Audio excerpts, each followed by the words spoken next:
Happy Sunday morning and welcome to the Sunday Secular Brunch for some godless gab with the Atheist Underground. Glad to be with you, and I want to thank all of our fine followers again. It's all down to you guys. You're awesome. You're great. Thanks for taking up the arguments on the page with the trolls for me. I wish I had time to get to everybody's comments. I know I missed some, and I don't mean to. We love you all. I would climb right through the lens and then make a love to you all if I could. That's the way it goes around here, but we can't. We're just talking. And thanks to the trolls, too. Does anybody get the idea that Christian trolls on TikTok, atheist pages, like literally don't do anything except watch their phone for a post to come up that they can jump on with their stupid comments? If somebody who just disagrees with me and has a point to make and they just make it, I don't even call that a troll. And there's some of them out there, but some of these people who just like hit me with Bible verse after Bible verse after Bible verse, like that means anything to Bible, like that's going to convince us one thing is ridiculous, and for another thing it's just nonsensical. It's someone else's old story. It has no basis in fact, no foundation in truth.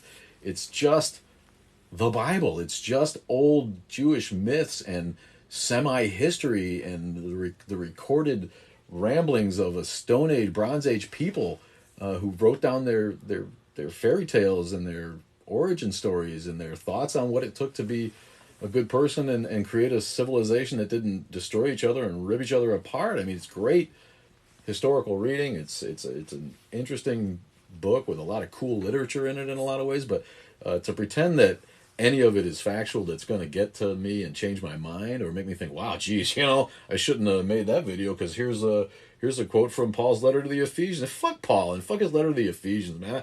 I just don't get these trolls. Are they really that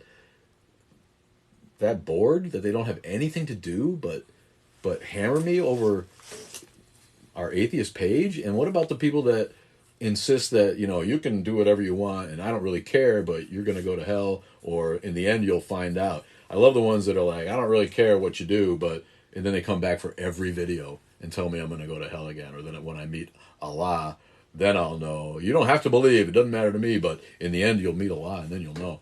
No, I won't. All of that is just crap. So I got to say thanks to the trolls anyway, because they're just driving up the views and promoting the conversation that follow the videos. So thanks to the trolls. We love you too, even though you're mostly mopes. What's going on in the world this week? The Atlanta shootings. What the hell is that about? Who knew that people hated Asians so much? Did you know that? It's sort of the racism in America these days that is come up since the Trump era. I mean, we've always been a shithole racist country as far as white Christian nationalist supremacy is concerned, and denial of the hurt that we foisted upon minorities of all kinds. It's always been there, but to see this these days, and someone again, a Christian, went and shot 8 Asians and mostly women, right? I mean, it's just hard to fathom, and my heart goes out to the families and the people who have to deal with this kind of crap. But how long are we gonna, keep on putting up with this shit? The end of religion and the end of Christo-fascism, as one awesome commenter called it, will be the beginning of the end of this kind of hate and this kind of violence.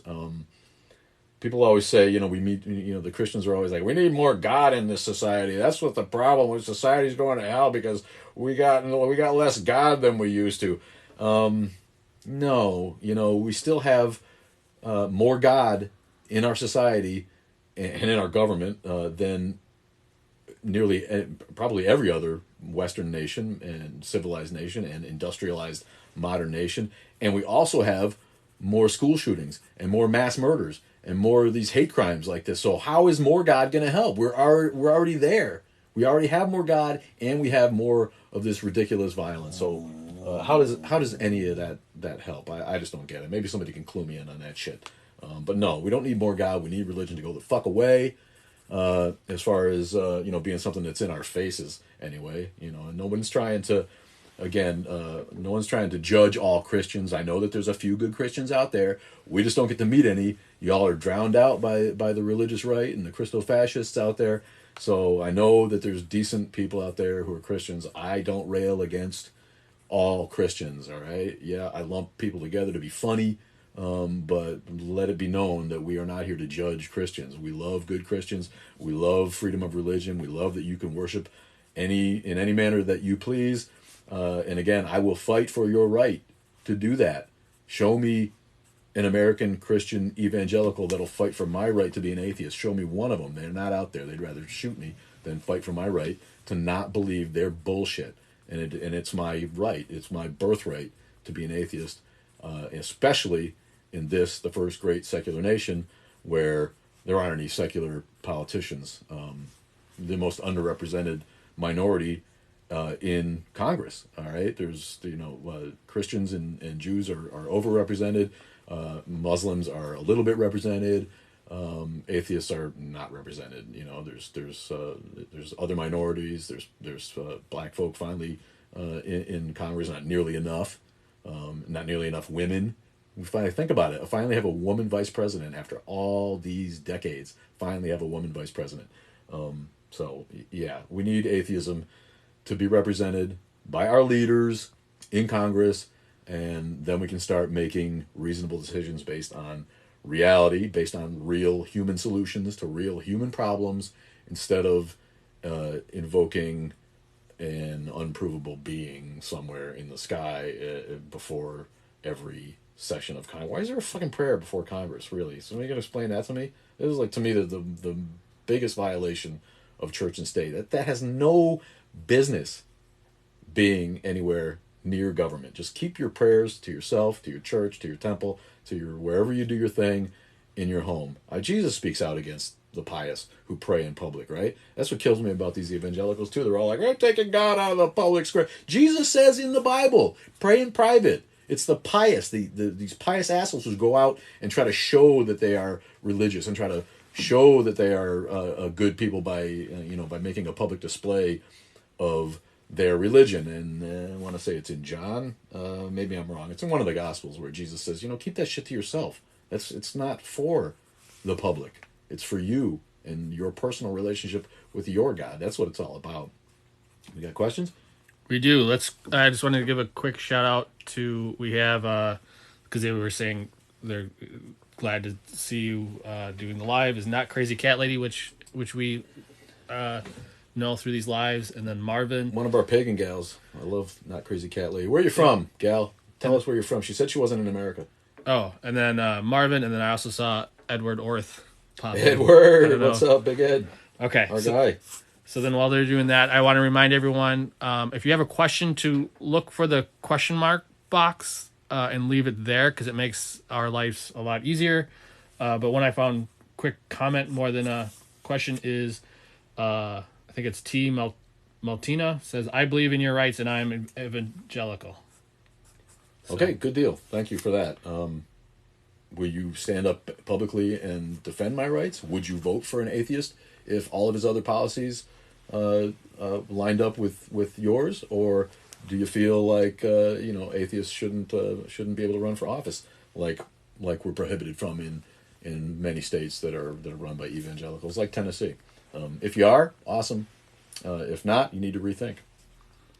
And then what asked? Oh, I am not going to be able to say that. It's a bunch of vowels. Atheist brunch. Need an orange. Which religion do you think makes the most sense? Which one makes the most sense? You know what? I like the Sikhs. And I was glad to see a Sikh commenter pop up.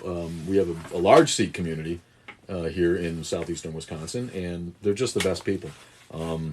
Religions like that, Buddhism at its core, are about betterment of the self. All right, they're about the search for enlightenment, the search for personal truth, and they're not about an afterlife. They're not about getting to heaven, and they're not about judging other people. They're really more based on self-improvement and just trying to be the best person you can be. So I got to give the tip of the hat to the Sikh community. Long live Guru Nanak and his teachings. I think Sikhism is a pretty good one. That guy he wasn't agreeing with me. I have to say that. He was kind of mad at me for denying God, the existence of God, but he was cool about it, and I have to think that most of the Sikhs are cool, and they all got lots of hair. Okay. I'm jealous of the hair. So here is a great question: how to handle a partner who can't understand, you can't believe. I think it was a partner of like 10 years. How do you handle them? You get rid of them and you find a new partner. I don't know how people do that, you know. And I do know some people who have loving relationships, but if a partner is continually frustrated by your atheism, then they're probably not right for you. Maybe everything else is perfect and it's worth it for you. But I think that's a big, big problem in relationships a lot of times. And if it's going to be a continued source of contention, you're probably just not with the right person. But hopefully you can come to some kind of mutual understanding, and I know that you respect their faith, because that's mostly what folk like us do is try to stand up for people's freedom of religion. But I'm not sure how you can get along with someone who is deluded by religion and so indoctrinated that they can't understand how you can't believe in something for which there simply is no evidence. To me, it's the most obvious thing in the world, and not just because I'm an atheist, but even the good religious people that we know will admit that it's faith. It's about faith. They understand that there's nothing but faith for them to lean on. That's what makes it powerful. It's a self-help mechanism. It's an inner feeling of faith. There was a commenter who came down. Can someone explain to this guy what faith is? I know what faith is. Faith is not the problem. The problem is people of faith who try to pretend that it's truth. As soon as you pretend that your faith, that your faith is truth, I know there's a God. You take all the power out of faith. It's just bad. That's just bad religion. We know what faith is, and be faithful, and I hope you can get along with your partner. Sorry, I got sort That's of all right. sidetracked. I have more shit to talk about if you. Yeah. Just remember to ask your question with the question mark box, because it will for sure answer it. Yeah, use that question mark box. I'm not even sure what he's talking about, but you're saying don't just comment? What? Yeah. Don't. If you have a question, you use it's a box with a question mark. Use that so that way we can actually get to it. There's a box with a question mark. Where is it? At the bottom of the live screen? Yep. Near the comments. So near the comments, there's a question mark bar. Use that one, and producer Jay will see it and write it down, and hopefully we get to it. There's a lot of questions come in, so forgive us if we don't get to yours. Try again. Okay. Thoughts on Mormonism? Mormonism is a real blueprint for how to successfully turn a cult into a religion. This is a guy, Joseph Smith, who foisted the biggest batch of bullshit over on people. Imagine being able to convince people that you found golden plates buried in the ground that no one else was able to see, but you were able to convince your early followers that all that was true somehow, and work it into the billion-dollar machine that it is today. I mean, I don't really have a problem with Mormons. They're mostly decent people, from what I can see, and they've worked a society out that benefits their own people greatly. They're all successful. They're all educated for the most part, and it's a real success story for a modern religion. I think the next, as compared to like something like Scientology, which has like been, lampooned and ridiculed into real cult status. When I think for a while people have thought, well, maybe Scientology might be something there. Tom Cruise does it, and John Travolta does it. And, maybe there's something there, but they've since been exposed as a nasty cult that doesn't want to let anybody leave. But Mormonism works for the people that are in it. You know what I mean? It's obviously a business for profit. They've been exposed as having billions of dollars of tax-free money just stowed away somewhere. They basically own the state of Utah, I think, So, that's a love-hate thing. But then these kids come to the door and they're called elders, right? I got a guy coming to the door and I say, I'm Elder Johnson, and the fucker's like 17 years old. I'm like, whose elder are you punk?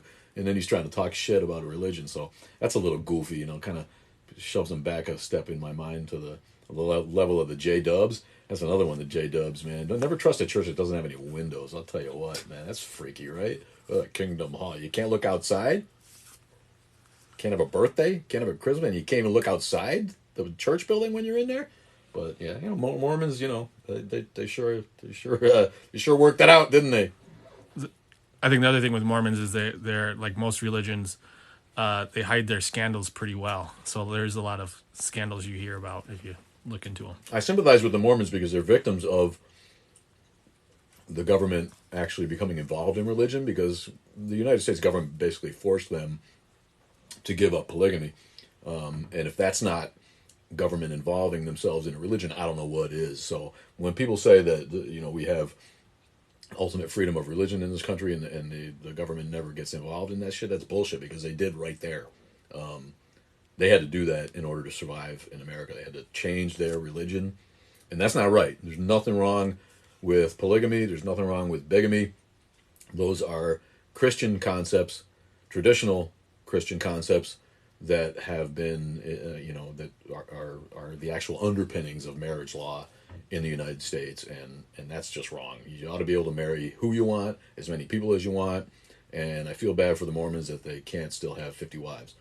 I feel bad for Mormon women that they can't have 50 husbands, too, and I'm not sure why that worked out, other than the obvious patriarchy that goes along with most religions, but I had to say that about the Mormons. I do feel like the government foisted their whim on the Mormons, and those are Christian values, traditional Christian values, marriage. I missed who asked the question, but they want to know how you were doing. How am I doing? Yeah, how are you? I'm doing good. How you doing, baby? Love you. Is atheism just an activist agnostic, from Dr. Spaceman 80? Maybe that's a good way to put it, I guess. I think an atheist is someone who's just not afraid of that term. It never dawned on me, because, again, I grew up in New England. I grew up in a progressive, I don't know if that's the right word, but I grew up in a mainline Protestant church that didn't enforce biblical literalism on anybody. I'm pretty sure there was an atheist in the back of every damn church service I was ever at growing up. We were taught about world religions in a non-superiority style way. What was the question? Is atheism just an activist agnostic? Yeah, so, I think today that's kind of a decent way to look at it, because atheists who tend to call themselves atheists tend to be those kind of iconoclasts who want to shove it up the rest of society's ass. And I happen to be one of those people. I'm the first to raise my hand. I never had a stigma with the word, so it was easy for me to do that. And I own the fact that, I believe that the implausibility of God makes it the least likely solution, the least likely answer to the problems of the universe, and so I'm an atheist. But yeah, if you're calling yourself an agnostic, it might be because you don't want to make waves, for sure. All right, here we go from Lee. Where do you place your faith as an atheist?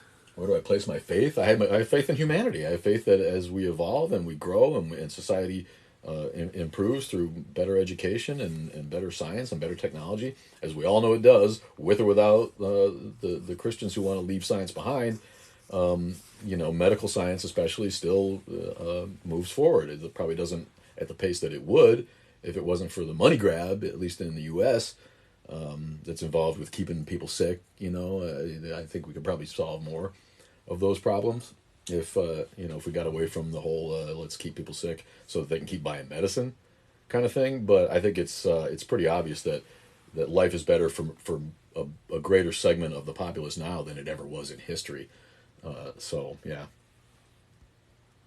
I feel like the humanist tendencies of the non-religious people continue to improve the quality of life for everybody.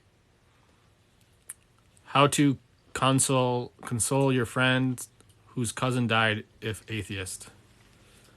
That's a tough one, and it's a good question. I don't know if they're atheist, the cousin's atheist, or if you're atheist. No, if you're an atheist, how do you consult them? Yeah, because we're brought up in a Christian society, and grandma's in heaven now, and it's an easy way to appease a child's pain. But you're not doing anybody's intellect a favor by pandering to that. I think you need to respect that, and you don't go to someone's funeral and and stand up and say, well, they're dead now, they're just worm food, and you'll see them again in heaven because there ain't no heaven. You got to be respectful if you're at a religious funeral and you want to give your respects and your comfort to the family. Talk about the good things you remember about the person. Just don't bring up that part. Say their memory is a comfort to you, and you had all that time with that person, and that should be beautiful to you. And we know that you feel bad now, but time heals all wounds, and you'll feel better about it.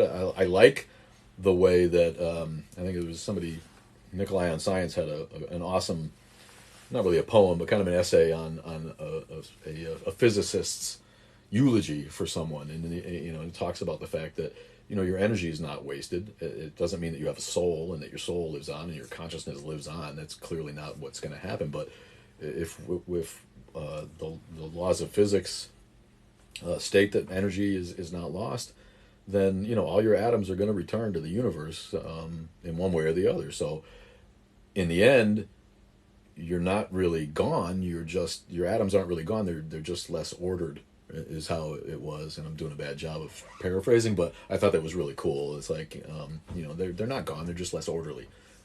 So it doesn't help with little kids, I know, but with little kids, just avoid the heaven talk and talk about the good things about the person's life and what you may have learned from knowing them, and sympathize with the fact that they're looking at it like grandma's in heaven now. You can't say that. Don't just go up and tell them that they're not, obviously, but there's ways to be clever about getting around the subject. I had a problem at a funeral for an atheist, where a lot of the people attending the funeral service were also atheists because we were his friends and acquaintances, and his family were Southern Baptists, steeped in religion, who did not appreciate the fact that he was an atheist, and they knew he was an atheist. And after the service, when the time came for the funeral director to ask if anyone from the audience wanted to come up and say something about the departed, they could take the chance to do so.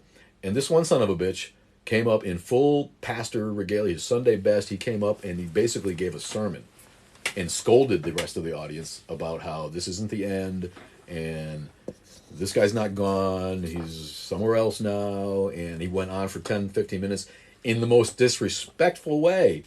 Everybody knew that this cat was an atheist, and he would not have wanted this going on at his funeral, yet his uncle or his grandpa or whoever it was couldn't resist the chance to get up and scold atheists and preach to the congregation. And he had followers in the audience that were full on amen and the whole shit, and it was embarrassing. And if an atheist got up and did that at a Christian's funeral, there'd be hell to pay. Again, the double standard is sick. I guess we have to expect it because we're so outnumbered still, or we seem to be so outnumbered. But yeah, I found that to be really particularly disgusting. And so I think as atheists we should avoid doing that and lead by a better example. You got to be able to be sympathetic.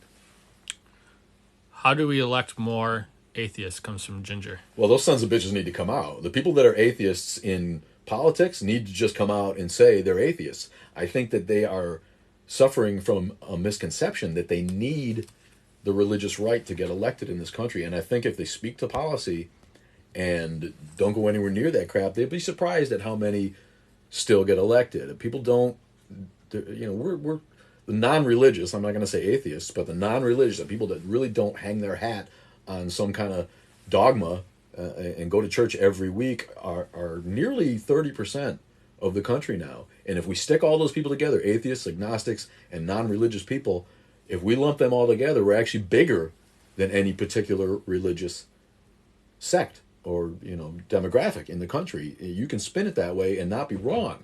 So I think that a lot of these politicians are under a misconception that they need to pander to the Christian right, and they need to let that go and just start, if not coming out as atheists, just quit pandering to Christians and say, you know what? There was a time when you didn't talk about people's religion, and I don't think it's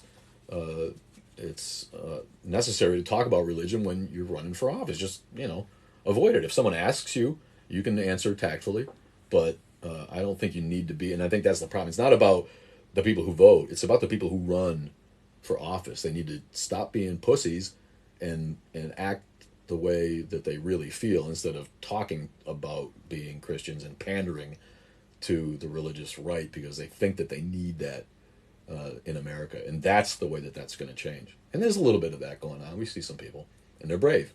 They're brave. But you see that they can get elected, and once one gets elected, two can get elected, and so on. Here's a great question. Do you have a podcast? Haha. Yeah, the Atheist Underground is a podcast. The next episode is going to be on the Big Bang, and we'll release a little video when that's coming out. It's a high-concept virtual railway. That's why I got the hat, and the hat's kind of turned into a bit now that I can't really let go of. But yeah, the podcast is available at atheistunderground.com.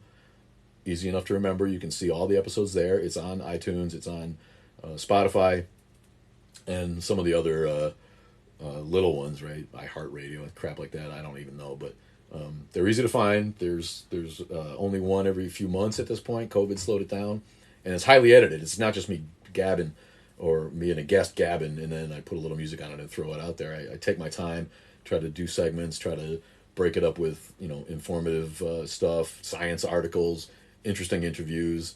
Some of it is defending minority religion, some of it is snarky comedy.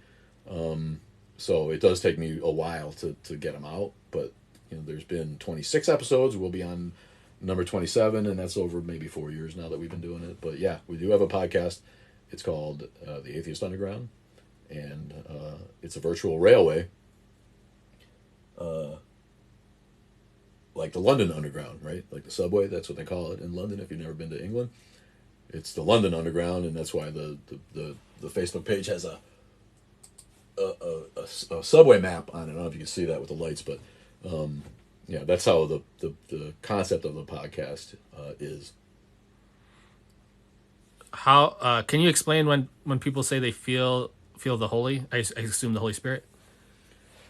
Yeah, people feel what they want to feel. I mean, anybody can. I was an actor. I know what it's like to work yourself up into a fervor, and you end up with feelings that are real. I mean, the people who think that they're talking in tongues, speaking in tongues, they just start doing it, and once you really get into it, it's easy to end up fooling your body and your mind into really feeling what you're feeling. So, if you feel inspired and you want to call that the Holy Spirit, then you can call it whatever you want.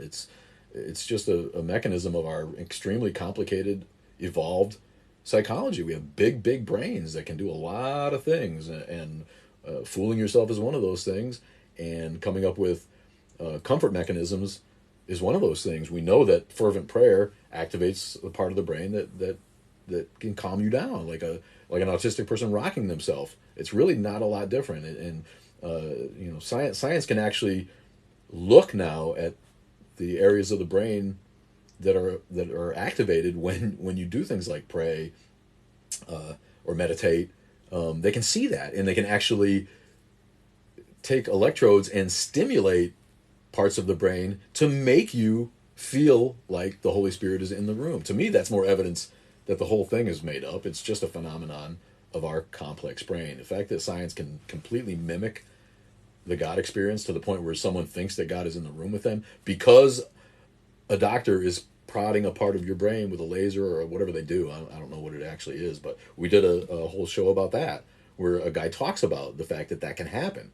Well, the fact that you can recreate it in a lab is pretty good evidence that it all comes from within our brains anyway. So, and again, if that works for you, that's awesome. It's way better than doing heroin until you die, and it's way better than being a murderer. So, I'm not the guy. I've never said that religion itself is evil all around. It's clearly a better alternative than abject drug use or degenerate alcoholism. If that saved you from that, then who am I to say that religion wasn't good for you? It's more about indoctrination of children, to religion, so that they lose their ability to be skeptics later in life, and then you have this populace that is so backwards in science that we're not even competing in the world anymore. People wonder why, immigrant children are doing better in every way in school than we are. It's because they don't go home and rely on idiot religion to, to dumb down their brains. It's about truth and a search for facts. The Mat in the Hat wants to know, what is consciousness? The Mat in the Hat. I love that. What is consciousness?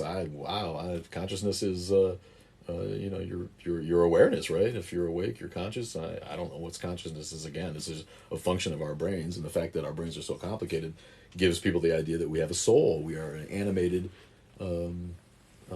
beings that each, everybody has a personality, and when you die, there's a shell, and the personality's gone.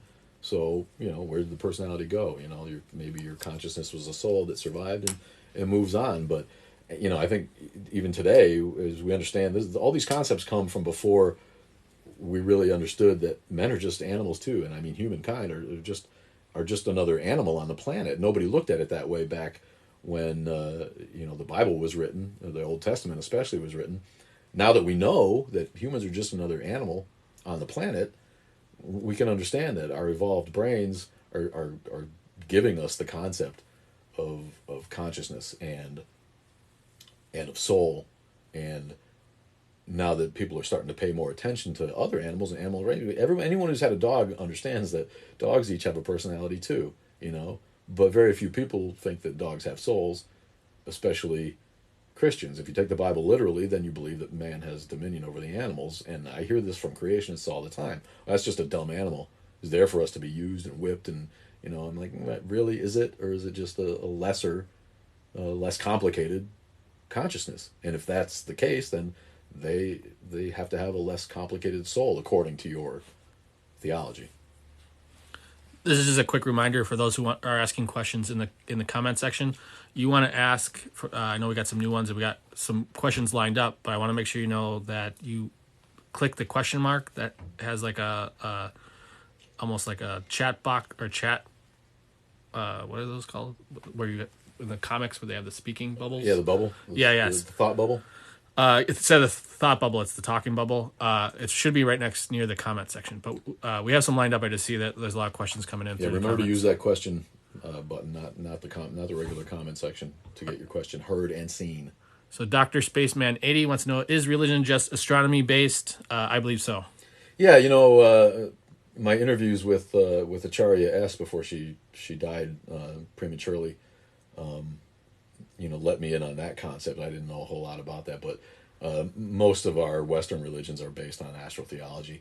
And if you watch Zeitgeist, I know it's got its problems, and the dude took some liberties that he shouldn't have, but it really points out how Christianity and the Judeo-Christian myth arc is related directly to the zodiac. In a nutshell, Jesus was the Piscean god. He's the god that came to us during the epoch when the sun is rising in Pisces. Okay, and that's why there's all this fish imagery in Christianity. It's a big thing, right? And when Jesus says, "I will be with you until the end of time," that was a mistranslation probably from what should have been, "I will be with you until the end of this epoch," at which time the age of Aquarius, which we all know from Hair, the play, right? This is the dawning of the age of Aquarius. Everybody loves that, right? The age of Aquarius is coming. I think it's 2200 is really about when the sun starts rising in Aquarius. That's going to be the next one. And if that theology had continued to be written as it was when the Old and New Testament were written, then Jesus's reign as the sun god would have ended with the age of Pisces ending, and then we would look for a new water carrier, right? Aquarius, the water carrier, and the imagery in the Bible, had the Bible still being written in 2200, would change to a rising sun god that was an Aquarian, and you'd have water bearer imagery in the next part of the Bible, which is never going to happen because the Bible's done being written, and the people who put it together have decided that that's the end of the Bible.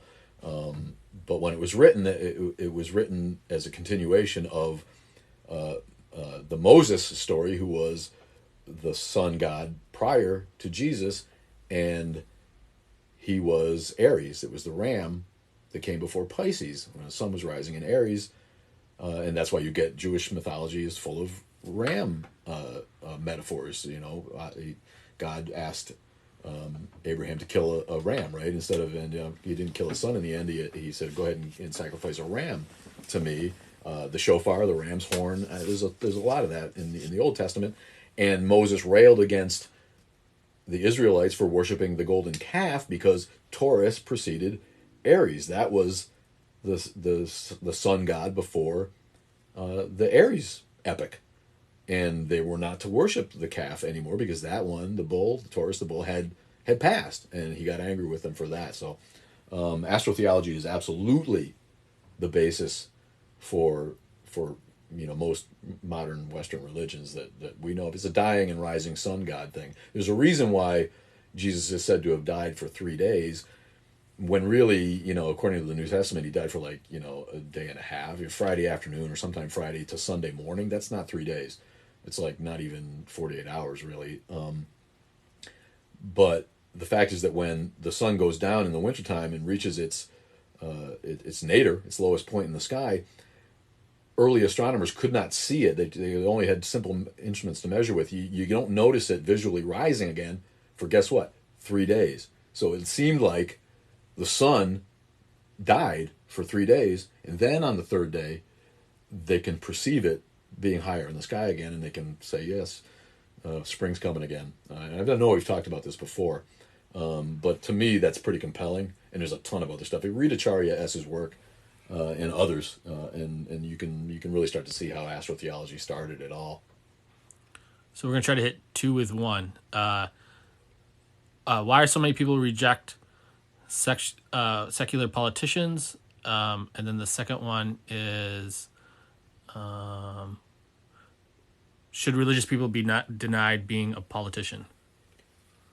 Should religious people be denied, or non-religious people? Should religious people be denied being a politician? No, because religion has no bearing on our government, and we have a secular government, so your religion is immaterial.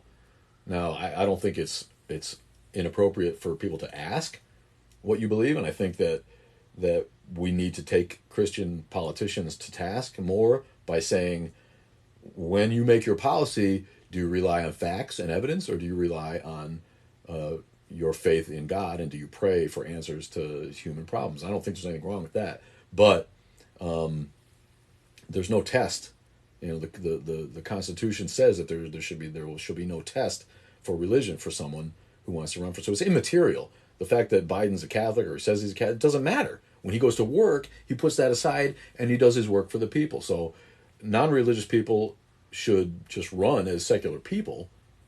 I don't think that it's not the public's problem. It's the problem of the politician. If you're secular, then say you're secular and come out, or don't deny it. You know what I mean? Don't pretend to be a Christian when you're not, because we've all had enough of hypocrisy in politics and in religion. So, non-religious people, religious people, it doesn't matter. As long as you work on policy that's good for everyone in the country, it doesn't matter to me what religion you are, or if you're no religion. Just leave it out of your workday. That's all. And just a heads up, we have quite a few questions in, so if you ask a question we haven't got to it yet, just be patient. Were you raised an atheist? No, I was born an atheist, like all of us are. I was raised a Protestant. I was raised a Congregationalist. People don't even know what that is anymore, because the mainline Protestant sects are dying out. The denominations are nearly gone, because people have opted for these megachurches where they go and they hear a watered-down message of biblical literalism, from some megalomaniac pastor who's making $1 zillion and building a church that's bigger than college campuses in some cases. And so all these other denominations have kind of coalesced into these bullshit New Age evangelical megachurches, and thoughtful Christian divisions like denominations like the First Baptists in the North, the Methodists, even the Episcopalians, and some of the Lutherans. Not all. There's crazy creationist Lutherans out here in the Midwest. But when I grew up in New England, the Lutherans were cool. There was a female pastor at the Lutheran church, and our friends went to a Methodist church, and some of them went to a Wesleyan church. So, the founders that weren't deists were Congregationalists. They were Anglican, which became the Episcopalian church. They were Presbyterians, right? Which is similar, and I think it has Scottish roots. But all of these religions were accepting of science in my youth. So to make a long story short, I grew up in New England in mainline Protestant church, where we were taught real science and we were taught world religion in a as much of a non-biased way as you could. And we believed that the Bible was inspired by Jesus, but no one pretended that the beginning of the earth was 6,000 years ago in the Garden of Eden. That's clearly not what happened. What would you? This is a great question from Alien Plant Farm. What would you suggest to unindoctrinate a child? Education. Show them the internet. Show them that everybody has a faith system. Everybody has a philosophy.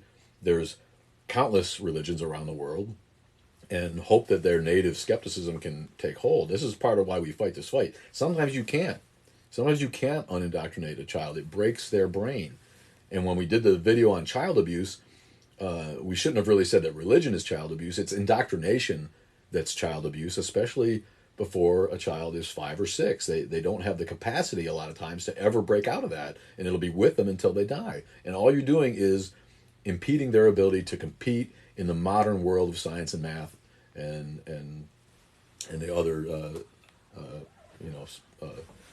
aspects of society, because they are forever reliant on an unsustainable mythological belief that they cannot break out of. But if you've got a kid who's willing to learn and who's willing to read, we have people coming to us all the time that say, I used to be this way, and then I started reading, and everybody around me believed, and I just couldn't ignore my cognitive dissonance, so I looked into it, and the more I read, the more I realized. It's all about education. This is all the result of a breakdown in the U.S. education system, which is, I don't know what they teach kids anymore. It's absolutely ridiculous. I got a better 5th grade education than kids get in high school these days, and that was 40 years ago or more. And it's just gone to hell, and a figurative hell.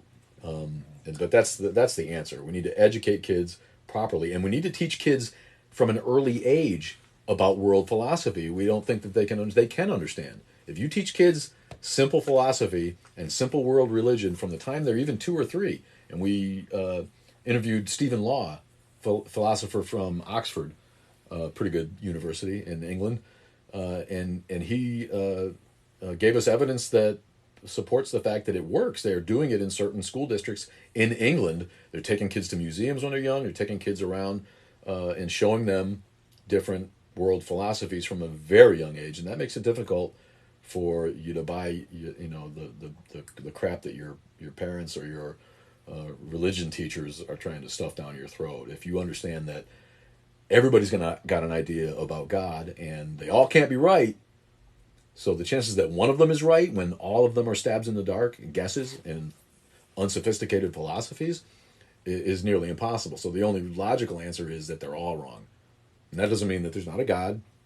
It just means that every religion is just as valid or invalid as every other one. And when kids learn that, it's a lot harder to indoctrinate them into one.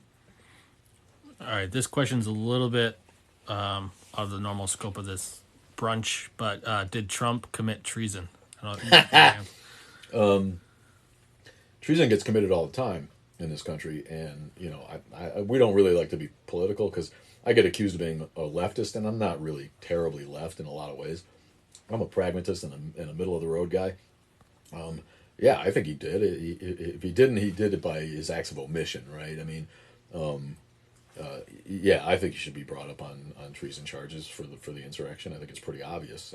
The fact is that they're just scared of losing that vote, and so the Republicans won't back any kind of action like that because the mutton heads across the country still love that chooch, and he might have even done some good stuff in office. I'm not going to be one of those guys who said he never did anything good. He did some good stuff, and some of his policies are reasonable ones that any reasonable centrist or conservative thinker might back. But the fact that he was such a personal asshole who lied constantly and pandered and used the Christian right against the rest of us like a cudgel, just makes him a shitty guy and really not worthy of being president. Unstatesmanlike, unprofessional, unpolitician-like in every kind of way, which I get as part of his appeal. I get it, he's an outsider, but you can be an outsider and not be a total tool and a jerk. And the fact is that he's got a narcissist problem that makes mine look like abject humility.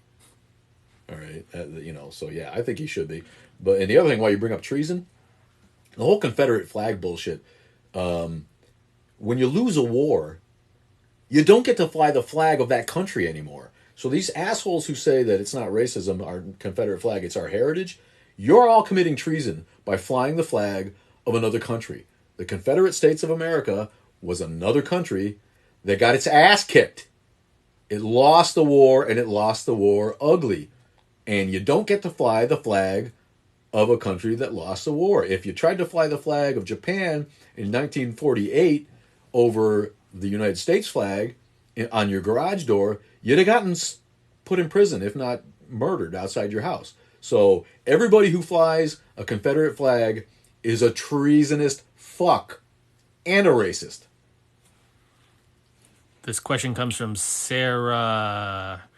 What's your opinion on Richard Dawkins? You know what? This brings me to one of my talking points. Was going to be England. England's really taking it up the ass, aren't they? You know, Dawkins is a brilliant biologist. He's right about a lot of stuff, but we really probably don't need him representing atheists anymore because he's been exposed as just an old school misogynist, probably racist in his own way, and that's what I was getting to about England, right? They've got their comeuppance finally about racism in the wake of America's summer of Black Lives Matter, the whole Meghan Markle thing, and give props to the young ginger Harry. He's probably still taking money from the family, but anyone who didn't think that England and English people, and I love England, I'm an Anglophile, I love the culture, I love their contributions, but let's face it, they invented white supremacy in a lot of ways, building the world's biggest empire on colonialism is racist to its core. So I don't know how anyone doesn't think that English people aren't just a little bit racist by their nature. I know that there's good people in England who are struggling with that and wish it wasn't that way, but they need to own it, And the royals, who aren't even English, I love the fact that they're all like of German and weird European descent. None of them are really English anyway, but they get to live a life where they don't really have to work, and they have untold riches that was built on the back of brown-skinned people from around the world. Dawkins is a product of that because he's a fucking old white man from England. Maybe it's not his fault. Maybe he's getting a little bit of unfair criticism, but he should stay off of Twitter like Trump because he sucks at it.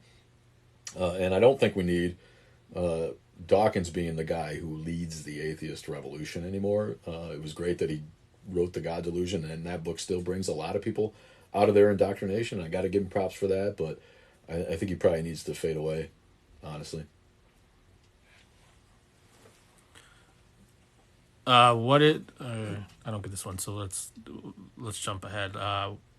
We'll get this one in a second. What are your views on determinism? Somebody asked that. I think it's probably the same guy. Or lady. It's been a long time since I studied. That's the Calvinists, right? Who.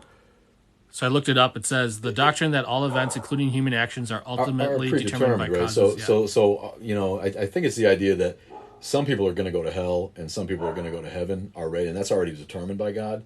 And forgive me if I'm wrong about this. It also implies that individual human beings have no free will and cannot be held morally responsible for their actions. Okay. Human beings don't have free will, but I think we can be held responsible morally for our actions.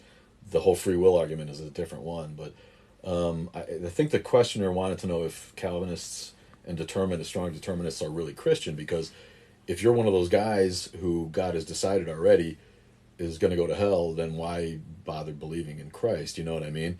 And the idea is that we don't know that, and so you're better off going ahead and being a follower of Christ. So I know that they think they're Christians, like every Christian denomination thinks that they're the only real and right Christians. But I did have a problem with that. I recall when studying it, it seems to be a bit of a paradox. It's like, what's the point of having faith and following Jesus if you're going to go to hell anyway because it's predetermined for you? That's the best I can answer that right now without going back and looking at it a little bit more. Good question, though. Thank you. Just a reminder for those who are waiting that we will get to your questions if we put it in the Q&A. I don't want you to it'll take a little bit for each one. So, yeah. So this one I don't quite understand, but I'll read it anyways. Industrial civilization before modern man, ? What's that mean? I don't know. Industrial, Buxhorn, if you could explain that a little more in your next question. I don't know if it means maybe the group versus the individual.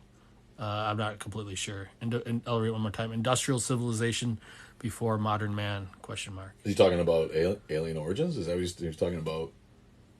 I'm not sure. You'll have to ask that one again. Yeah, try to redefine the question a little bit for us, and if I know something about it, I'll talk about it.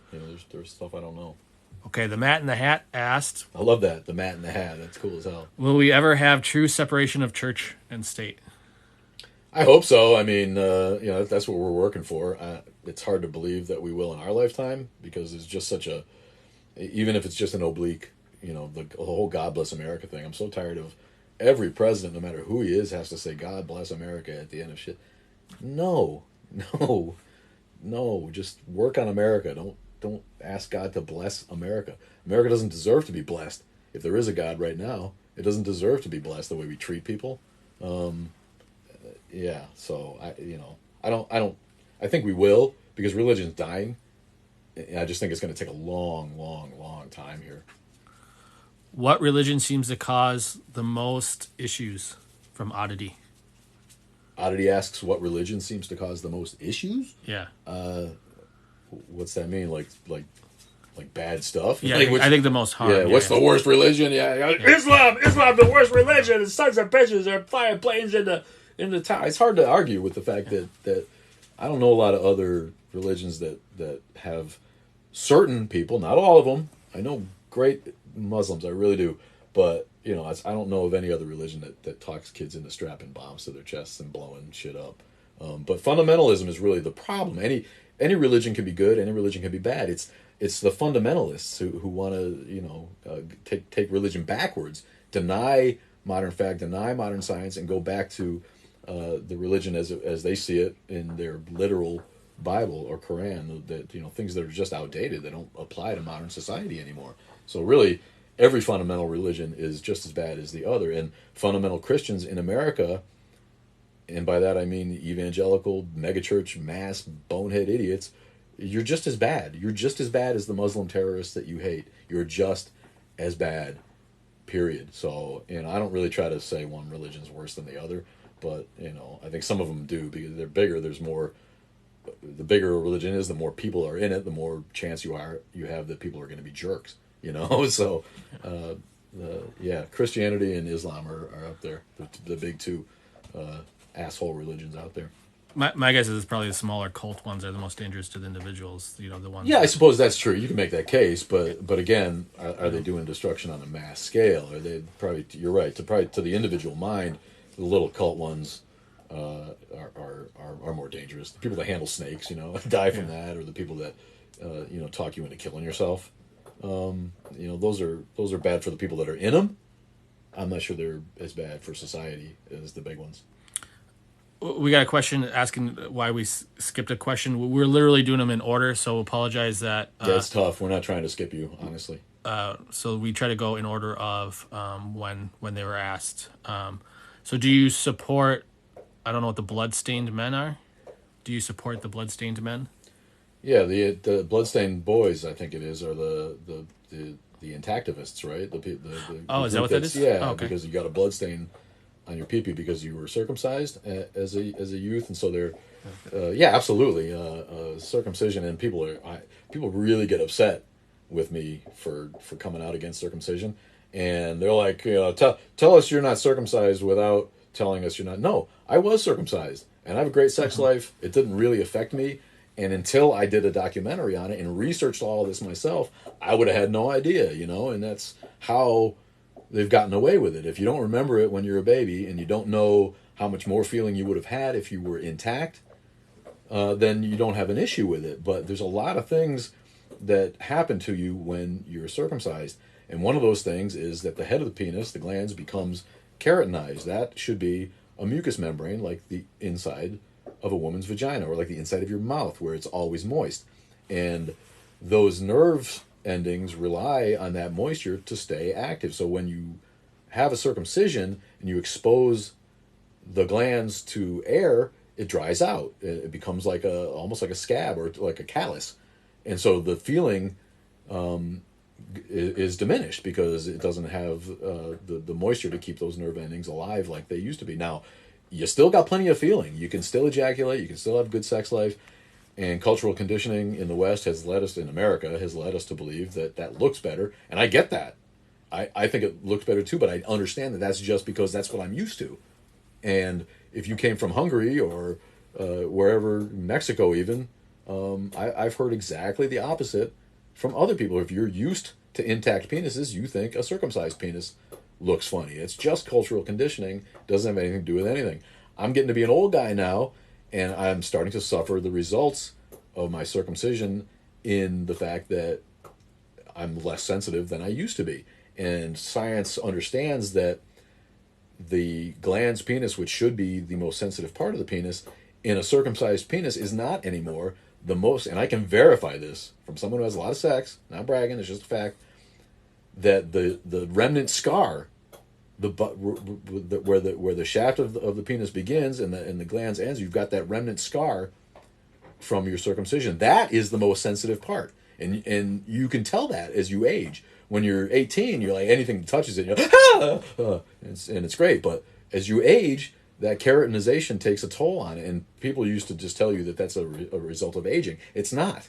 That's a side effect of your circumcision.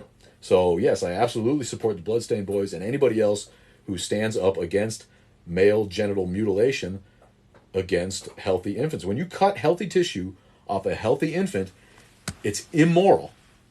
It's wrong. It's a violation of someone's bodily rights. It's not your penis to cut. Don't cut it.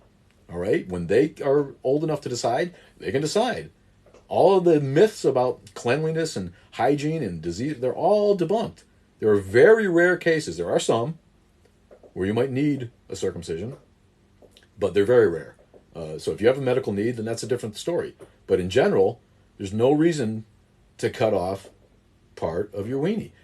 And consider the Christians who talk about God having a perfect plan and an intelligent design. Well, if God's design of our bodies are perfect, why are you cutting the end of a wiener off when it's not even your wiener to cut, right? I thought God made you perfect, but you're all right with whacking the end of your pee-pee off. All you got to do is retract the foreskin and clean it.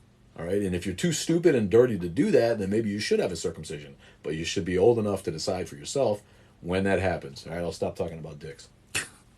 Sorry, I'm trying to figure this out. So we have, what is your take in the law of nature, or basically on morality?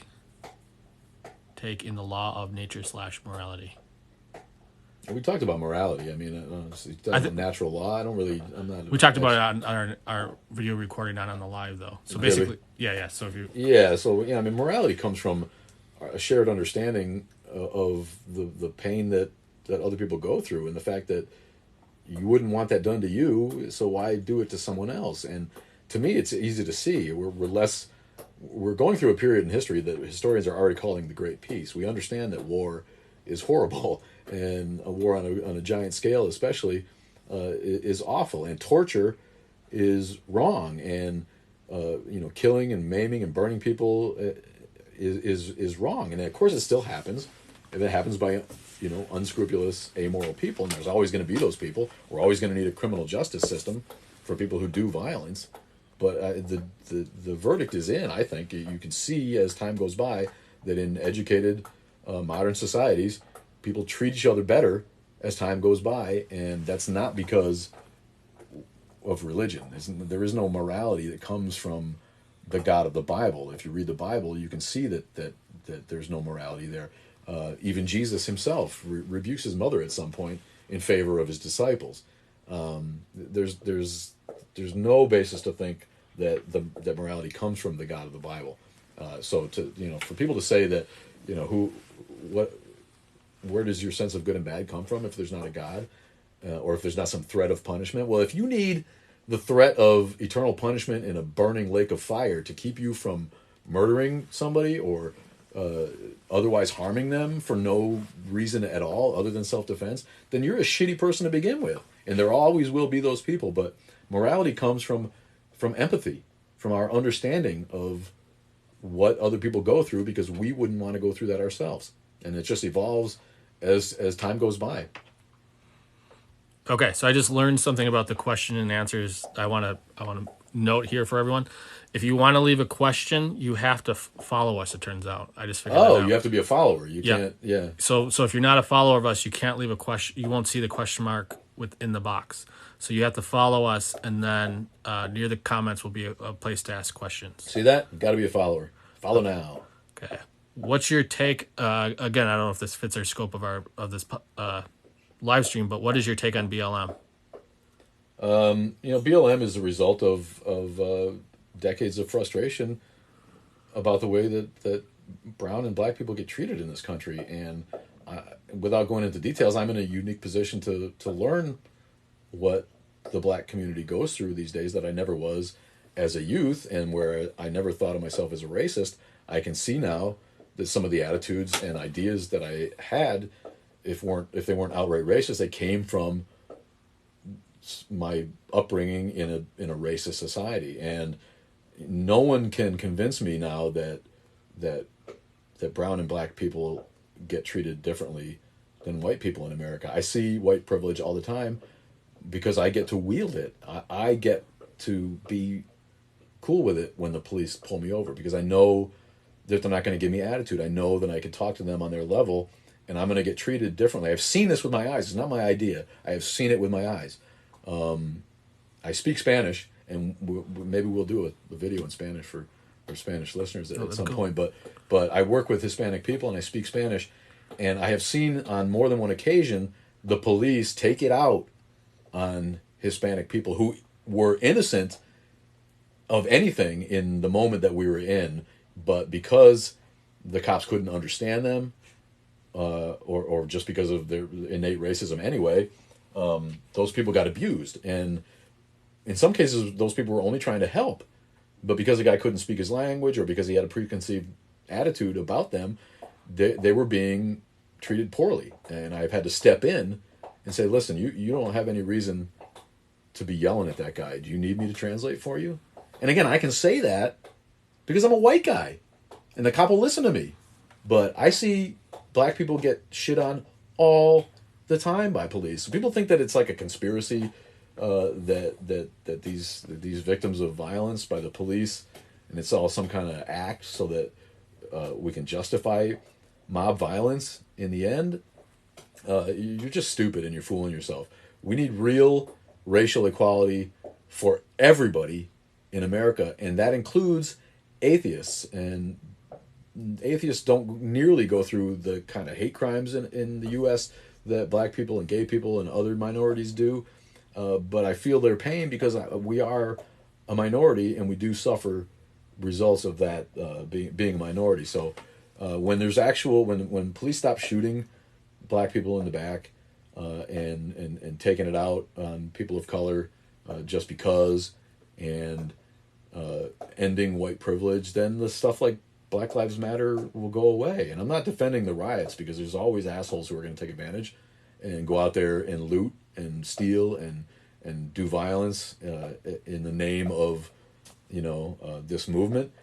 But for every one of those, there's 10 people who are good, decent people who just want to protest peacefully. So I liken it to a disease. If you have a disease that causes skin boils as a side effect, you don't take it out on the skin boils.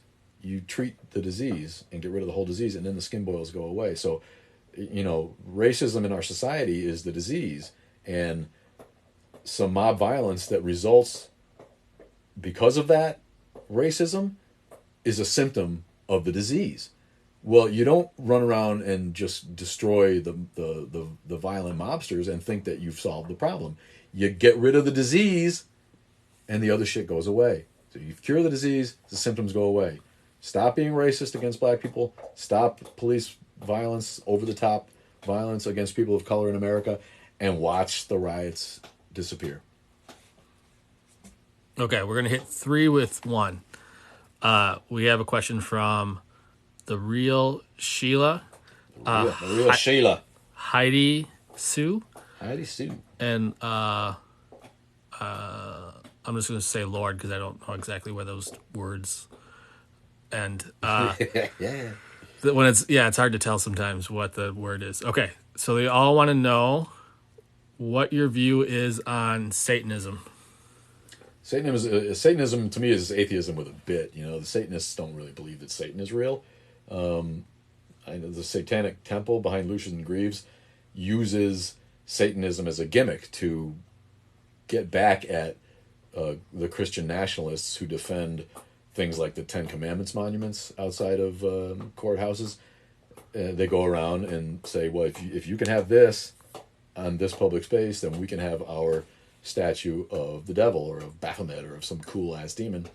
And they win because the result is that they go ahead and take down the Christian monument most times because they don't want to see a Satanist monument. But freedom of religion means that all religions get treated equally.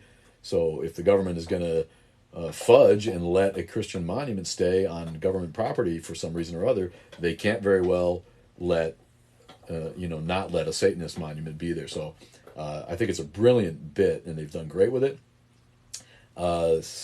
Original Satanism, the Anton LaVey school, is a little bit more like a religion, and it's more about the fact that hedonism is okay, and improving yourself and enjoying what you enjoy is not sinful and wrong, but something that in fact should be strived for. You can use your talents to the best of your ability, explore, experience this beautiful world in the short time that you have in it, and in that way, Satanism is a lot more like Buddhism to me. It's that's going to probably make some people angry, but I don't know any Satanists who think that Satan is real. It's more about worship of the best person that you can be, and that's something that pisses off Christians. Like, oh, you egotist and you narcissist. Yeah, you think you're God.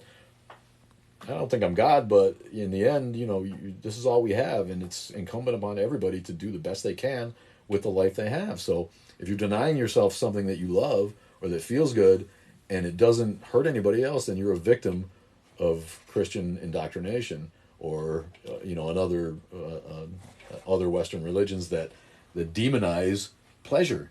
Consider how much we demonize sex in this country but glorify violence. What the hell is that about?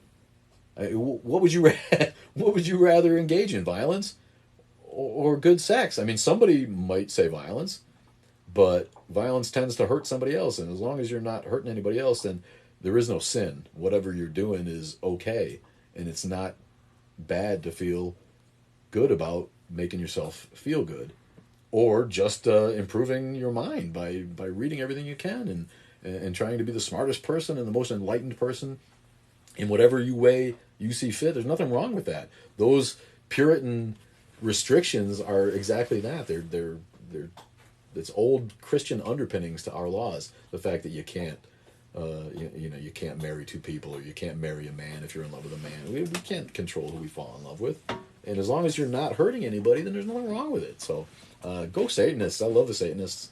They're all badasses, and those statues are cool. What I saw somebody. And they use the voice on TikTok, right? They have that woman's voice. If you don't want your voice on, you can use a dubbing effect, and it's like a computer voice. Have you seen that? No. Where people don't want to use their own voice, though. I've seen that you could do that. Yeah. Yeah, a couple of the commenters have used that. I mean, it's always creepy. It's like, what is that? Just say what you want to say, you pussy. You gotta cover your voice up too. Bad enough you don't have a profile pic or a name on there, but you're trolling. But somebody put a video up that said, "Satanic statues are okay, but Bible monuments and Ten Commandments monuments have to go." Yeah, that's exactly right. And it was a cool ass fountain. It had like a demon with horns and water coming out of it. Kids were playing and all this stuff. And some sayings or some tenets of Satanism around the edge of the pool. It was cooler than any friggin' In God We Trust or Ten Commandments monument that you see. So yeah, in fact, that's exactly right. That's exactly right. Confederate. It was Confederate stuff. He's like, but Confederate monuments need to go. Yeah, racist Confederate monuments do need to go. Put them in your house if you want one. But on the public lands, nobody needs that shit anymore. Talk about Black Lives Matter. Get rid of Confederate monuments. Who cares? Who the fuck cares if Jefferson Davis doesn't have a goddamn statue in Alabama? Nobody gives a shit. Put up a devil statue any day over those turds. Give me a break. Why do religious people believe in possession? This is from Oddity. I don't know who believes in possession. The Catholic thing, the possession by demons. It's just another way of framing mental illness, I think. If somebody's got an issue like that and you're bringing in an exorcist to try to drive a demon out, then you're part of the problem, man. Possession. Hey, back in the day, people who were possessed, weren't treated like, weren't vilified. You know, they were like, well, maybe God's got something going on with this person. We better stay away because they're seeing something we don't see. You know, but you know, if you got a kid who's acting out in a real violent manner, he's got other psychological issues, and you know, calling in a priest to do an exorcism is the height of ridiculousness. So you know, people being possessed by demons, there's no evidence for it.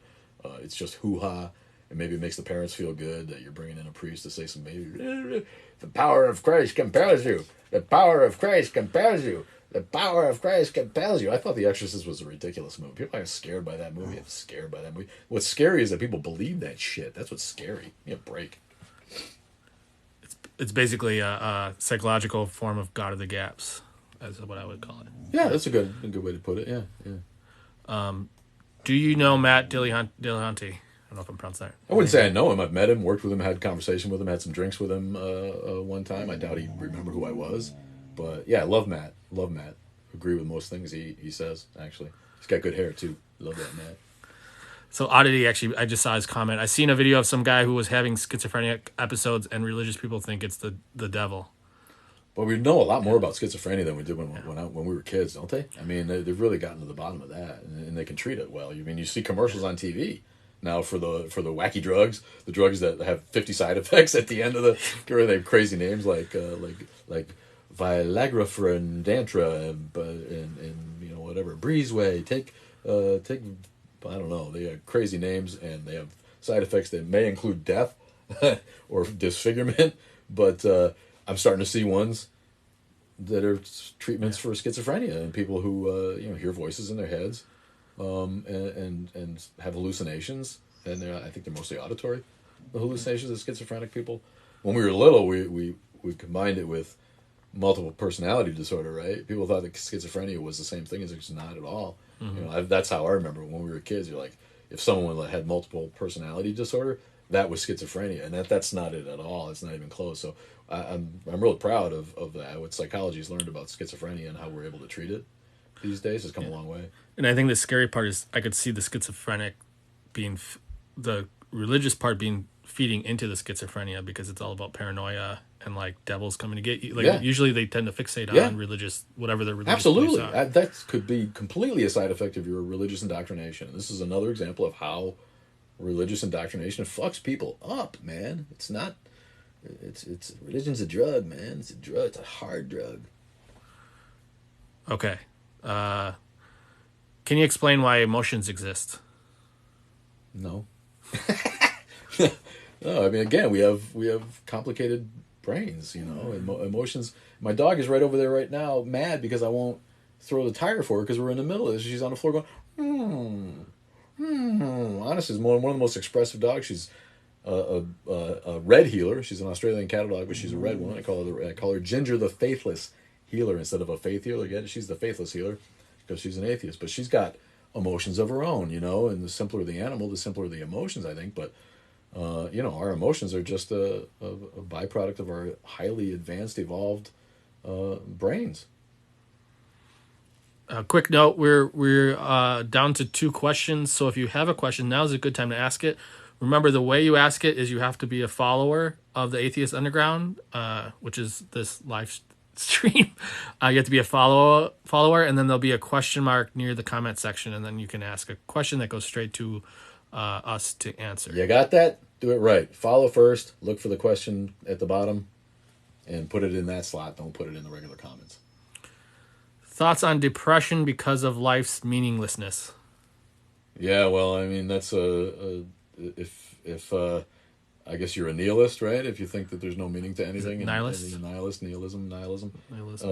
Yeah, I mean, depression again. It's you know, they can help you with that, and you may think life is meaningless, and it may be meaningless, but that doesn't mean that you can't enjoy the life that we have and go out and do something that you like and improve yourself and improve your mind.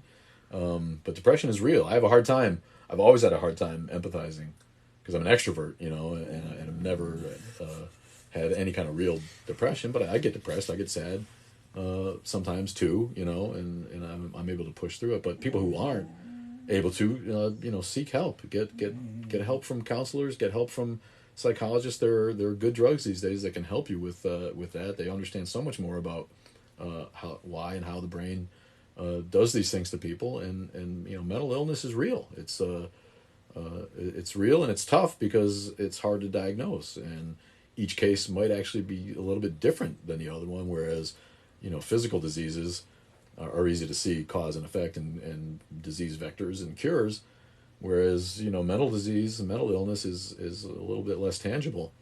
But I would say that life isn't meaningless. If you need to give a meaning to life, then espouse real humanism and help somebody out who's downtrodden or who needs help. Solve a problem, invent something, be creative. We are, and Shakespeare said it.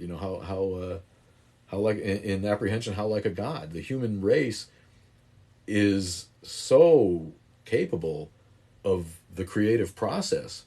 I mean, look at what we've been able to do and what we've been able to invent. People think that like life is bad and society is horrible and there's all this war and death and destruction.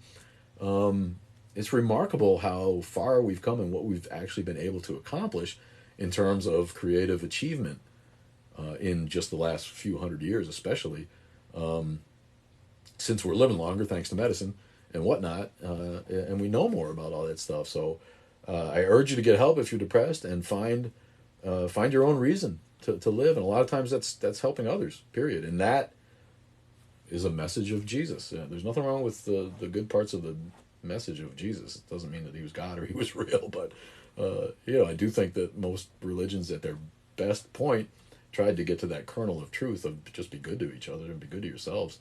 And so honestly though, if you're depressed and you don't feel like there's any meaning in life, don't live like that. Go get help. There's help out there. TJ wants to know, do you even lift?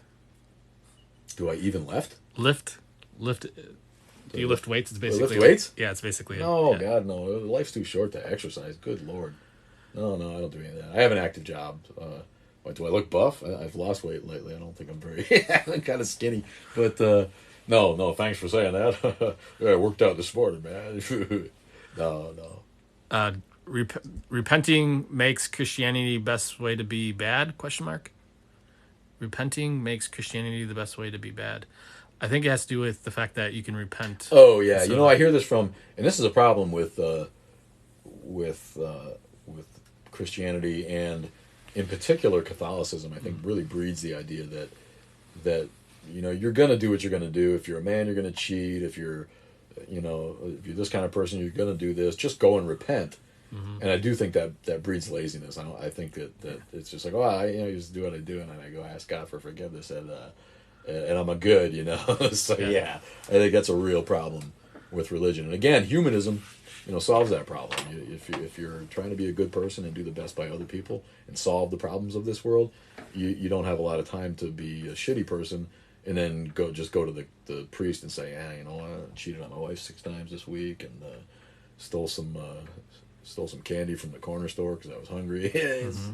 But I'm still going to go to heaven because Jesus forgives. I do. I think it gives some people a license to be shitholes, for sure. And just to, I guess, tell a quick story. As a kid, I had a Catholic friend who was basically that. Like, he was probably like one of the bad kids as far as stole and he did all that. Bully. Well, he didn't do that, but he stole and he swore. And I asked him, I said, how, you're Catholic. How do you, how are you able to do all this stuff? Yeah. And he's just like, I confess. Yeah, and I know for sure his mom was on birth control, like all that kind of stuff that they're not supposed to do. I've heard that from the Mexican immigrants that I work with a lot, that they're just like, men cheat. We're not going to stop cheating. We just go we confess and Jesus forgives us. Well, and the priest says you just have to do these things. Right. And it's lazy religious teaching, for one thing, because that's not real Catholic doctrine. I don't think. It's not the point. You're supposed to really feel sorry. Yeah, you're supposed to try to be a better person and try to live as Jesus lived. You're not supposed to just go, put money in the confessional or in the coffer and then go to the confessional and you can go back to your sinful ways. It's not going to work out that way for you. If heaven and hell is real, I gotta be. You're not fooling God, right? If God is real, you're not fooling him with that shit. So, I think that's an issue. This one we already covered, but did you feel you were atheist your whole life? No, I wasn't an atheist until I was born an atheist. I was indoctrinated into a really good, Protestant denomination that didn't enforce biblical literalism on me, and I have a a native skepticism and a mental capacity that allowed me to think for myself when I got old enough. So I haven't been what I would call any kind of Christian since I was a 16 or so. I drank Kool-Aid for a long time. Yeah. How do you feel about spirituality versus religion? If spirituality works for you, then I'm all for it. I get that. It's a way to, you know, kind of justify those feelings in your mind that there's something greater than us. And there is something greater than us. It's called the universe, and our feelings that we have a spiritual essence. I mean, that's not wrong. I think you can make the case. Just another part of psychology. Again, it's just our complicated brains make us feel like we can extend our minds in a way that answers questions that aren't answered by the physical world around us. And there's nothing wrong with using that to feel better. It doesn't mean that there's anything divine or anything actually supernatural about any of it, but I'd sure rather see good spiritual minded people than fervent fundamentalists setting bombs in corners and judging people because they're not straight people and conforming to your idea of what a good Christian person should be. I think there's nothing wrong with spirituality. Why do religious people still think the ark is real? Well, first of all, it's a broad brush to paint right there with all religious people don't feel that the ark was real. Again, I was raised in a church where we understood and were taught that Genesis is a metaphor, and the Noah's Ark story is compelling for little kids. As soon as you break it down, it becomes obvious that it could have never happened. I mean, it's absurd beyond definition, but there are people who are simply afraid to deny what is written in the Bible as though what was written in the Bible was meant to be literal fact. Virtually all of Genesis is a metaphor, and a lot of the other early books of the Bible are metaphors too, or simple guesses at the nature of existence and how we should run society in order to keep society together. But people who think that Noah's Ark really happened are basically brain dead and indoctrinated to the point where they can't even see that the greater metaphor is that God loved the world and wanted it to be a good world, and when it was turning out crappy, he destroyed it and reinvented it. None of that means that there was a flood and somebody collected two of each animal. It's just silliness incarnate. So it's really only fundamentalist Christians and maybe a handful of ultra-conservative Jews who believe that, and Muslims. I don't know who actually believes that anymore, but it's not all religious people, so it's wrong to say that. Again, it's fundamentalists and biblical literalists who are really they're just not smart enough to see those things for the metaphors that they are. Do you think we'll ever have it? Do you think we'll ever have an atheist in the White House? I think we've had several atheists in the White House. Abraham Lincoln was a famous agnostic who denied the dogma of Christianity in his writings. All you need to do is read it. And I think many of the early deists who were early presidents, like Jefferson and Madison and people like that, they would have been atheists had they been privy to today's scientific information. They predated Darwin by, 70, 80 years or whatever it is. And so they put in creator language because, deism was fashionable, and they didn't have the evidence of evolution that was discovered a century later. And if they had, I believe that they would have just left that crap out. So I think that before the age of media, before people needed to pander to the public in America, there were probably a lot of atheist presidents who just, if they weren't outright atheists, they were not religious and didn't give a shit about church. That's for sure. So yeah, sooner or later, I think there will be an atheist president. I think Trump's an atheist. He doesn't believe in God. If you think Trump believes in God, then you're a putz.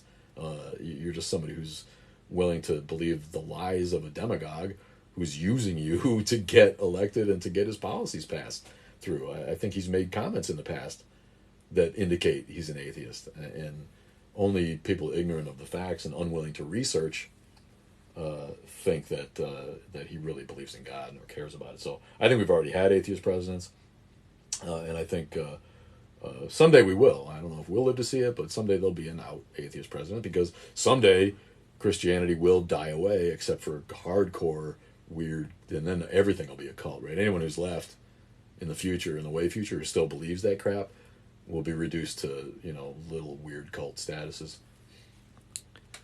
I'm not sure if I'm going to read this right. It says, would you recommend keeping religion? And then it says PU. So I don't know if that's an abbreviation or a misspelling or something would you recommend keeping religion? Maybe just in general. I guess keeping it. Let's just answer that. I guess Keeping religion? Yeah, keeping. Do you think religion should stick around? I guess. Well, no, I don't think it should, but I think we have to let it. I mean, everybody has the freedom to choose a philosophy that they are comfortable with. You got to get to sleep at night. I'm not one of those guys who thinks that all religion is shit and every religious person is an asshole. There are decent religious people out there, and if I give people a different impression with the videos, it's because I'm snarky by nature, and I don't believe that religion is a net positive on society anymore. I think it's been shown to be a net negative, but I don't think we can get rid of religion. I think it's self-help for adults, and if you choose to be religious as an adult, then that's your right. Just like it's your right to do hard drugs if you want. As long as you're not hurting other people, I don't care if religion exists. Why are religious people anti-abortion? Again, not all religious people are pro-life zealots.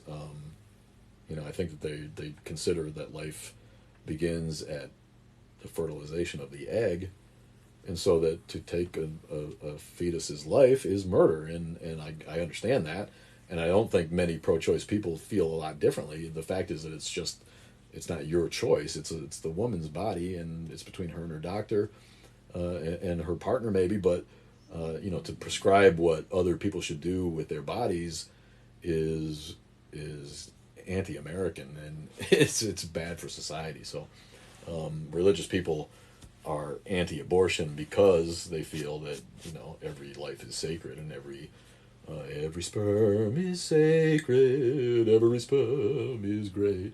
Remember Monty Python? Mm-hmm. Awesome. But that's why, and it's not all religious people. Most liberal Protestant sects are full of pro-choice folk.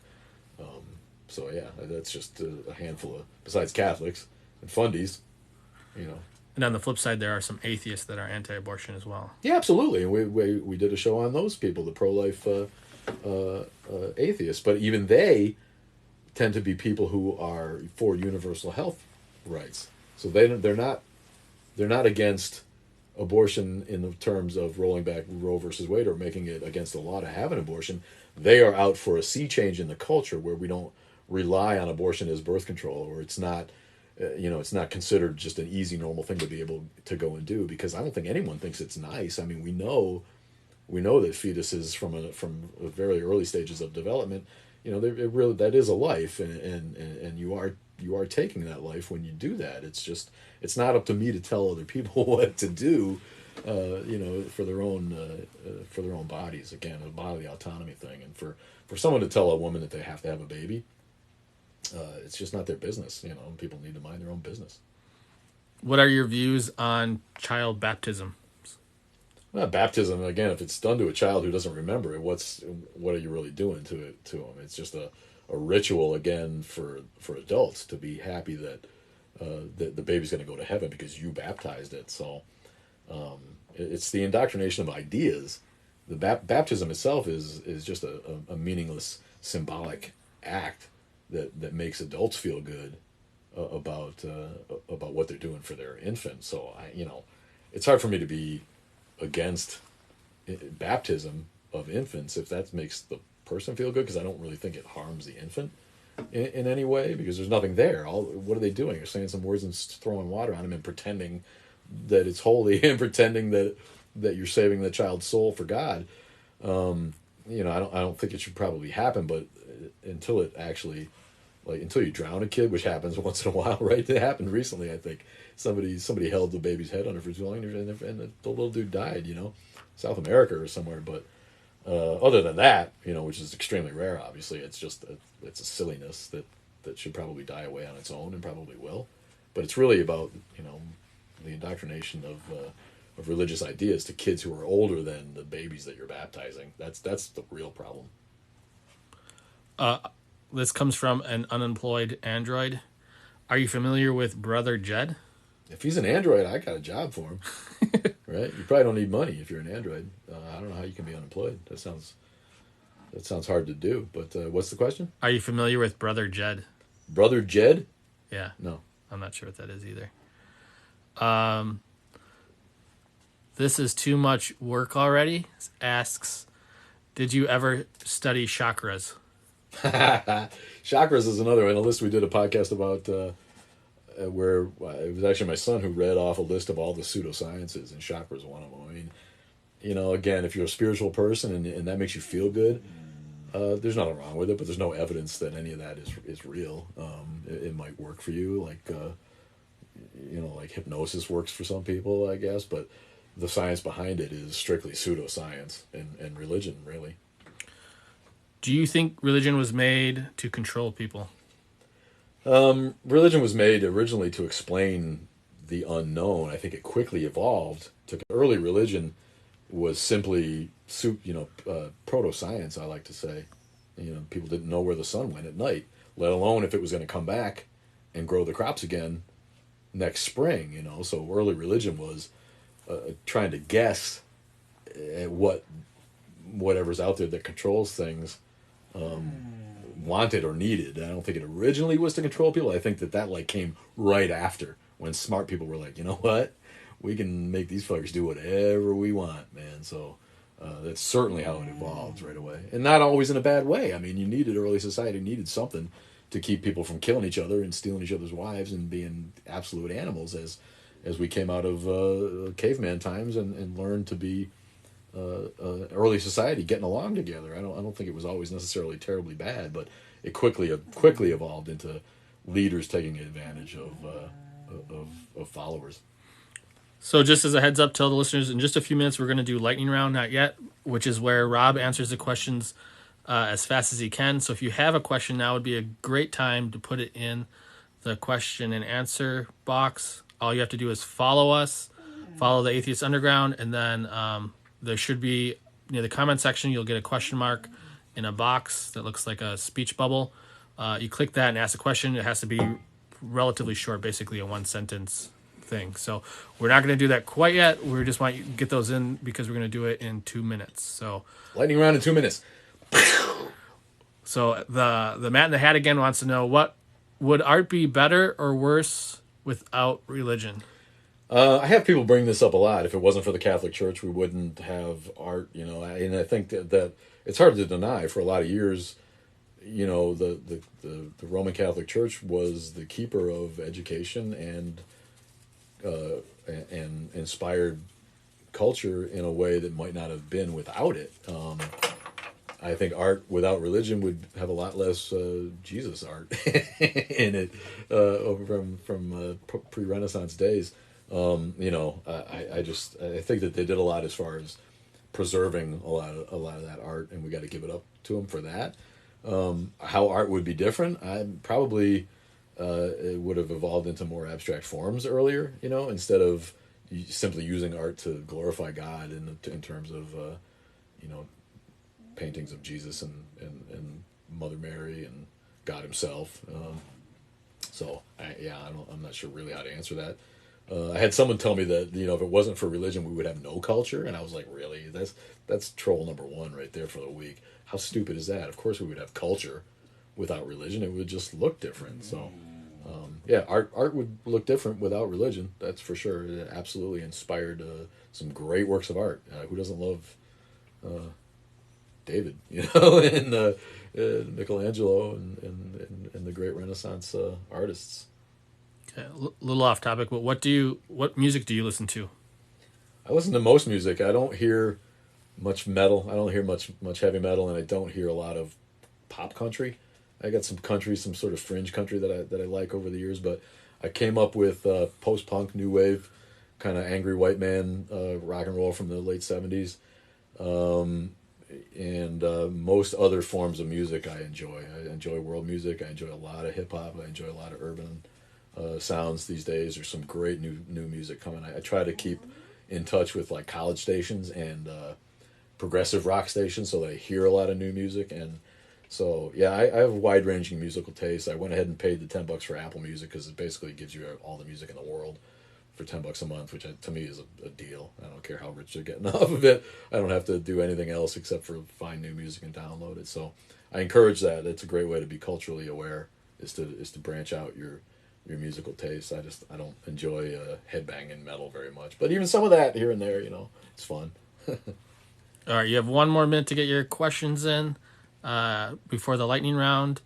What is the most educational source for atheists? The most educational source for atheists?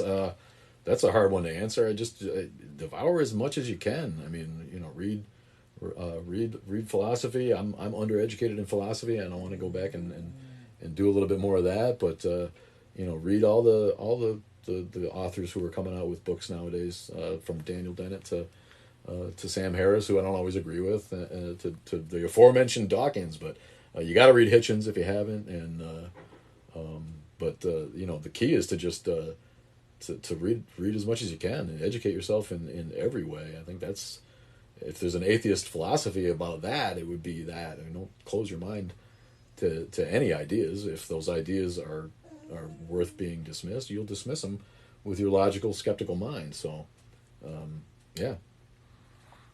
All right. What do you think about the belief in black magic? Black magic? It's just another, voodoo and unsupportable mythological systems. There's no magic. Anything that happens because it can happen. So people who practice black magic, maybe they feel like they're getting over on somebody, or maybe they feel like they're doing something, but there's no evidence that black magic exists or works or is real. So, if you're trying to do evil with your black magic, then you're just a shitty person who has bad intentions on others. I guess I don't know much about black magic, but there's no magic. That's not a thing. Okay, so now it's time for the lightning round. Okay, do you believe, and you can do like 30 seconds, so about this length of 30 seconds, you don't have to do it in one word. Do you believe in aliens? No, until there's evidence. I believe there's just life somewhere out there, but until there's evidence for it, I don't believe that aliens exist. How do you find your documentaries? Oh, that documentary on circumcision is on the YouTube, and it's not on the YouTube channel. It's on the atheistunderground.com. It's episodes 4, 5, and 6 of the podcast, and then right after episode 6, we released the documentary in 3 parts. We put it together as one, and it's called Missing Pieces: Circumcision in America. Atheistunderground.com. Right after episode 6, if you scroll down, it's like the 7th entry. Is Q the new Satanic Panic?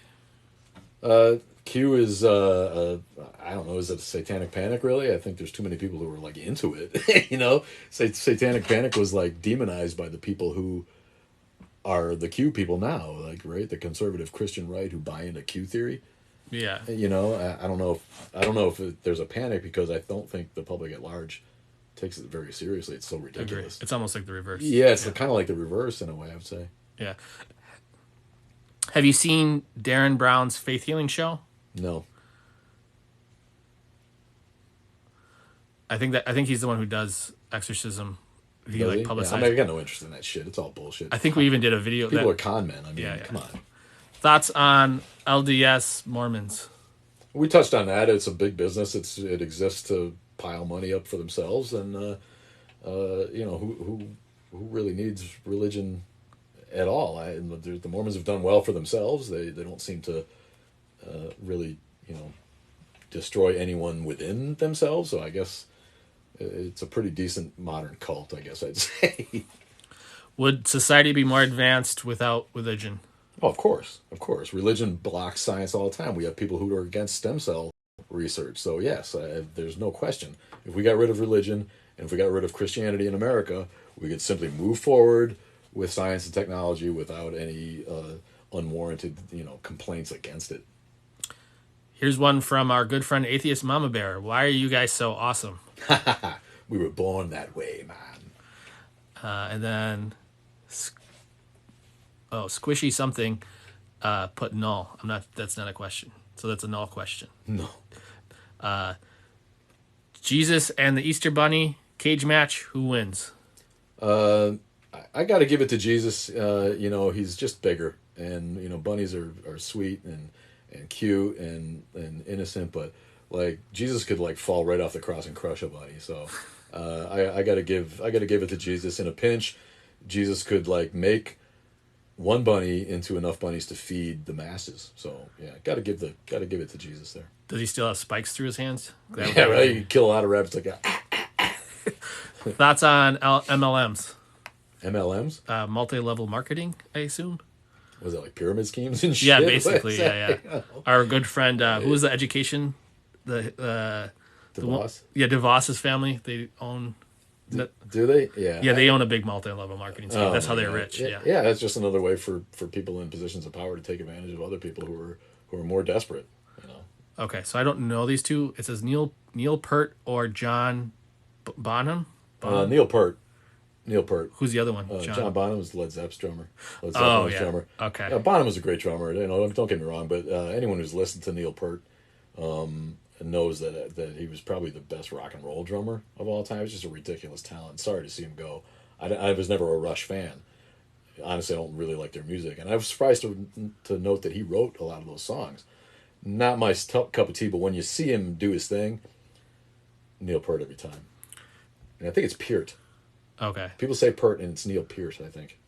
Could spirituality be aligned with science?